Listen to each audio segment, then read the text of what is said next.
Okay, so Marcel again, here we go. Now we have a mustache and we want to attach it to the figure. So first of all, this mustache is done by shaping a box with a couple of segments, scaling a set of segments or edges, and then using a symmetry modifier.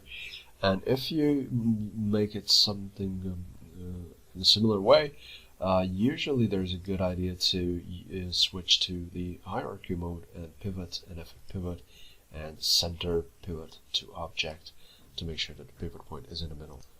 So this figure is already animated and we have all the poses and everything. I will set it at a 0 keyframe, and it's not the most optimal way accuracy wise, but we can skip some technical issues.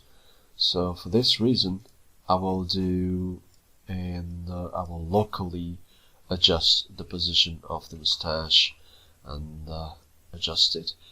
It's a good thing if you switch to local mode for rotation and local mode for moving as well. So here in the coordinate system, use that one, and it's easier to pose your figure. And you can use the wires to check if it's in the middle, and it is now. We can change rotation, so that's fairly good. So at 0 keyframe, this is how it looks. Now what's next? Of course we want to link the mustache to the head bone, and now the 3D mesh is actually frozen. So if well, let me show it in the layers. So here we are, this thread mesh is frozen, so that means I can select the underlying structure, and that is the head bone.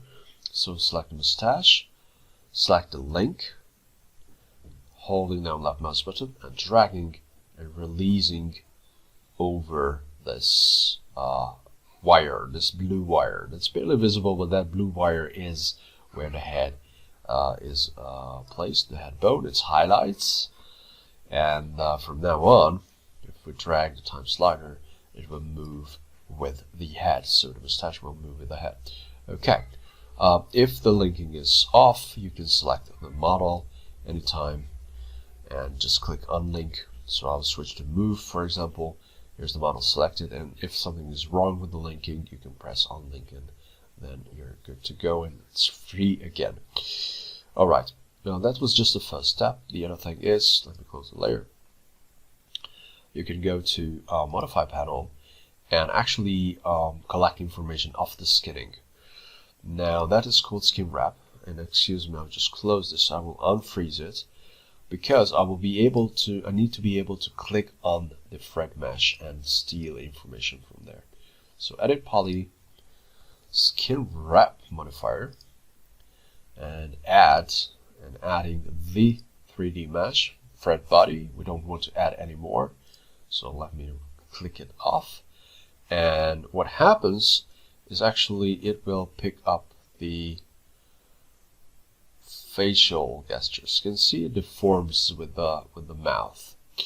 Okay, so that's nice. Let me turn on the bones, let me turn on the rig, and perspective, and zoom in. So that's one thing that you can add. What else you can do? If you want to make it a little bit more refined, you can add a secondary animation through flex modifiers. So flex and hit enter, and flex by default it has a center, and if you have made the pivot point in the center, usually it is aligned, it's matching with the position of the pivot point.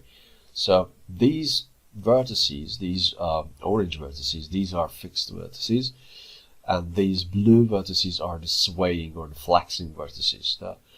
The color changes as this gradient is fading towards the end. The flex now is a default one. Strength is fairly high, and just let me play this. So there's a little bit of a sway. Now if we want to make it more bouncy, you can actually reduce the sway, for example, to 1, and let me show this difference. So you can see how now it's like jelly. Okay, it's like jelly. Let me close this. If you increase the sway a little bit more, then it will be less swaying. Like for example, 7 is fairly good, but yeah, that's it. Strength, if you lower the strength, you could even lower the strength. That means the holding power, the holding strength is a little bit lower, so it's not that stiff. Let me play this. So the overall thing is a little bit more capable to do the secondary movements. But if if the sway is too low, that will be really a lot jelly-like. So it's kind of give it a go and try it yourself. Usually the flex, if you leave the flex as it is as 1, usually you have a range of strength from 1 to 5, and the sway is optimal is about 4 to 10 probably, and you can do plenty of things with this. Of course, if there's longer things, there's a longer beard, for example, it won't be that easy. Then you have to set up multiple things, and sometimes it's easier to animate with bows. But for tiny things, flex could be, or tiny and relatively simple things, flex could be a great addition.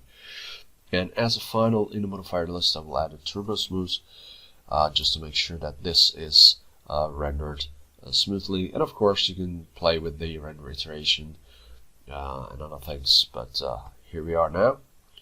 So that is it. Let me play this. So there's a little bit of a softness of this mustache.